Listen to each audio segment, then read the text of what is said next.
Teman-teman sekalian yang dirahmati Allah, pada video kali ini kita akan berbincang terkait status orang-orang yang mengalami masa beser. Beser yang dimaksud itu berarti tidak mampu mengontrol keluarnya kencing, tidak mampu mengontrol keluarnya mimisan, tidak mampu mengontrol keluarnya darah istihadah bagi wanita, tidak mampu mengontrol keluarnya angin atau kentut dalam waktu yang cukup lama sehingga khawatir waktu sholat itu akan berakhir. Nah, bagaimana dengan status orang ini? Apakah sholatnya sah ketika itu keluar ketika dalam kondisi sholat? Dan apakah membatalkan sholatnya dan juga membatalkan wudhunya? Dan juga bagaimana status kencing yang mengenai pakaian tadi itu? Apakah dianggap najis yang harus diganti pada saat itu juga? Atau ada rukhsah lain bagi orang-orang yang sedang mengalami masa kebeseran itu? Mari kita bahas pada video berikut ini.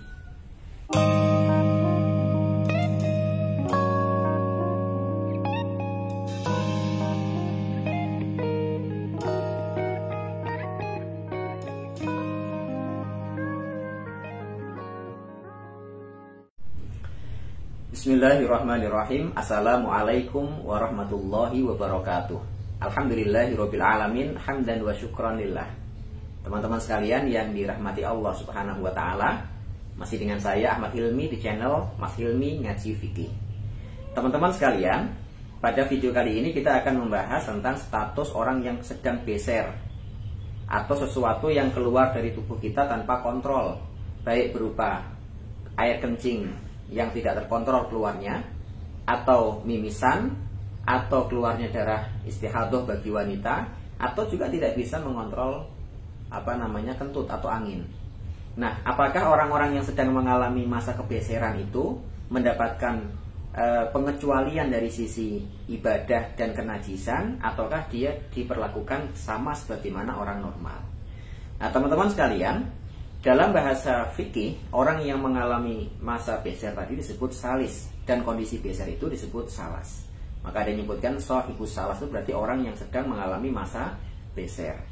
Nah, sebelum kita masuk pada pembahasan bagaimana sholatnya orang yang beser, bagaimana wudhunya, bagaimana status kenajisan pakaian yang terkena beser tadi itu, kita terlebih dahulu masuk kepada sisi definisi beser atau salas yang disebutkan oleh para ulama. Di sini saya membacakan definisi yang disebutkan di dalam kitab Al-Mawsu'ah Al-Fiqhiyah Al-Kuwaitiyah. Nanti apa saja yang masuk dalam cakupan beser itu, yang sehingga nanti akan mendapatkan rukhsah atau keringanan dari sisi pelaksanaan sholat dan kenajisan tadi. Yang pertama, wasalasu indal fuqaha.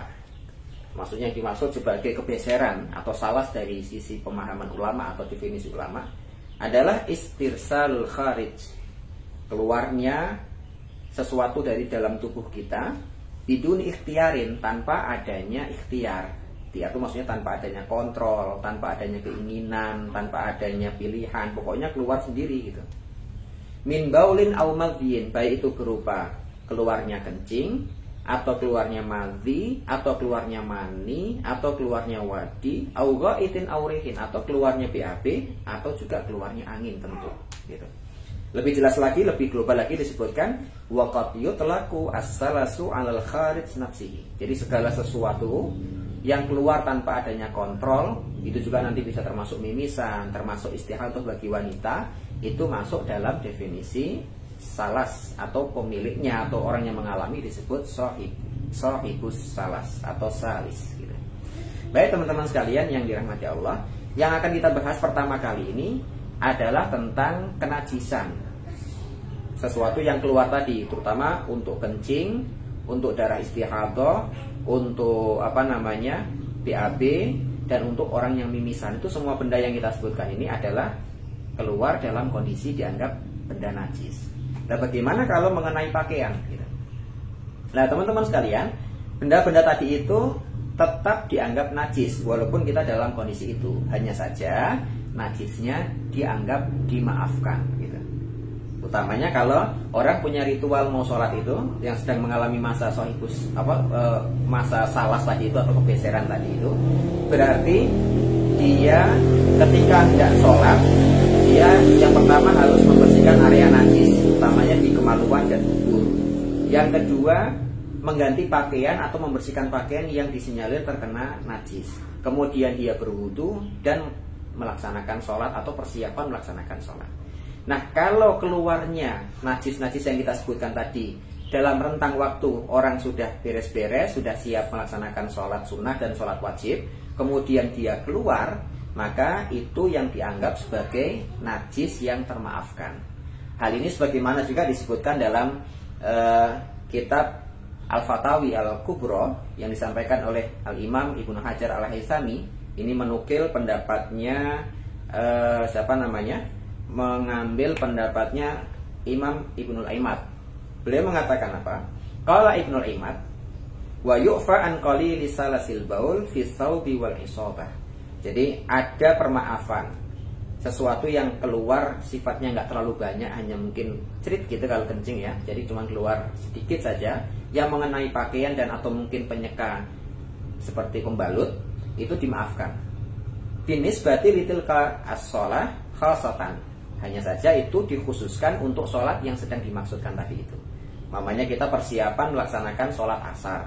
Orang yang sedang mengalami masa beser tadi itu, sebelum sholat asar masuk waktu, dia persiapan bersihin badan, bersihin pakaian atau berganti pakaian gitu. Kemudian dia berwudu, dan ketika mau sholat keluar itu, atau dalam kondisi sholat keluar itu, maka sholat yang sedang dimaksud itu dimaafkan. Artinya dia tidak perlu lagi mengganti pakaian yang lain, tapi ini hanya berlaku untuk sholat asar itu saja gitu. Wa amma binisbati li sholatil atiyah. Tapi kalau nanti untuk sholat yang berikutnya, berarti kalau ini kasusnya di sholat asar, kemudian dia mau melaksanakan sholat maghrib, maka sholat maghribnya tidak berlaku, tapi dia harus mengulangi lagi sebagaimana ritual pada sholat asar tadi. Wa amma binisbati li sholatil atiyah. Adapun nanti berkenaan tentang sholat yang berikutnya, fayajibu ghusluhu au tajfifuhu wa ghuslul isabah au tajdiduha bihasbil imkan. Jadi kalau untuk sholat selanjutnya, maka dia harus mengganti pakaian baru atau paling tidak mencucinya atau membersihkannya, baik di dalam pakaian baju maupun pada pembalut gitu.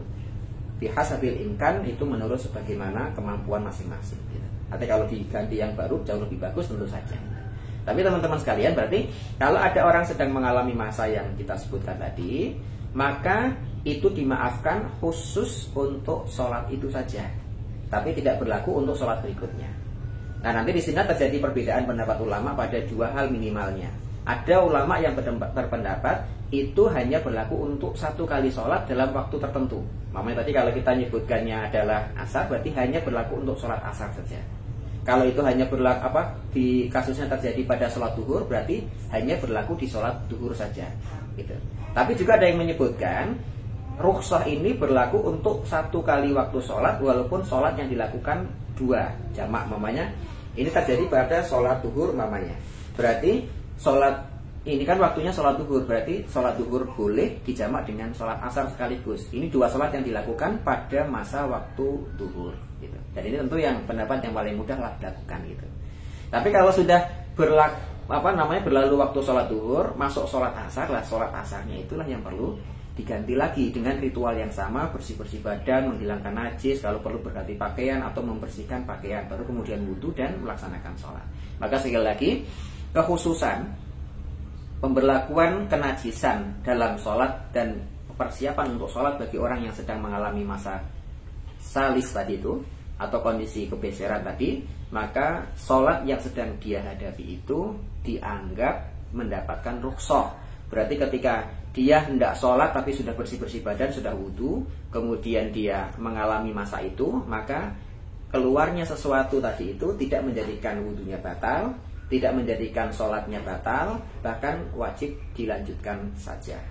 Baik teman-teman sekalian, kemudian yang kedua, kalau seandainya kita mengalami masa di mana masih memungkinkan keluarnya kencing itu bisa ditahan, memungkinkan keluarnya kencing ditahan. Umpamanya gini, orang sedang beser, tapi kalau dia bisa duduk tenang, maka besernya bisa tertahan. Tapi kalau dia berdiri, duduk lagi, berdiri, duduk lagi, maka besernya nggak terkontrol lagi gitu. Maka dalam kondisi seperti ini, sebagian ulama juga menyebutkan, sebagaimana juga Imam An-Nawawi menukil pendapatnya di dalam kitab At-Tadhhib ya. Jadi beliau mengatakan, kalau kondisi duduk itu menyebabkan kencing itu bisa tertahan, maka berarti sholatnya boleh dilakukan dengan cara duduk. Tapi kalau sholatnya dengan berdiri, duduk lagi seperti bagaimana gerakan sholat biasanya, itu mengeluarkan air kencingnya.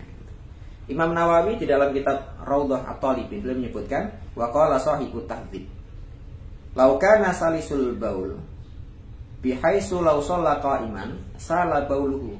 Jadi kalau orang yang sedang mengalami masa geser tadi, kemudian dia sholat dengan cara berdiri dan ternyata keluar kencingnya, walau shalla qa'idan istamsaka, tapi kalau dia sholat dengan kondisi duduk tenang, kencingnya bisa tertahan, nggak keluar-keluar lagi, fahal yusalli qa'iman aw qa'ida, apakah dia perlu sholat tetap berdiri sebagaimana biasa atau dia boleh kondisi duduk gitu. Wajahan dalam masalah ini ada dua pendapat gitu. Al-ashah, maka pendapat yang menurut Imam Nawawi paling benar, qa'idan hifdzan lit-taharah, maka dia sholat sebaiknya dalam kondisi duduk saja untuk menjaga kesucian dirinya dan menjaga dari keluarnya air kencing yang beser tadi itu. Wala i'adata alaihi alal wajahain, juga nanti kondisi seperti itu tidak perlu mengulangi sholatnya kembali. Baik teman-teman sekalian yang dirahmati Allah, itu tadi pembahasan ringkas terkait orang yang sedang mengalami masa masa salas atau kondisi geser yang kita sendiri tidak mampu mengontrol keluarnya kencing, keluarnya istihadah bagi wanita, keluarnya kentut dan lain-lain, sehingga sholat tetap bisa dilaksanakan sebagaimana mestinya walaupun ada titik kekurangan dari sisi penjagaan terhadap najis. Demikian aku qouli hadza. Assalamualaikum warahmatullahi wabarakatuh.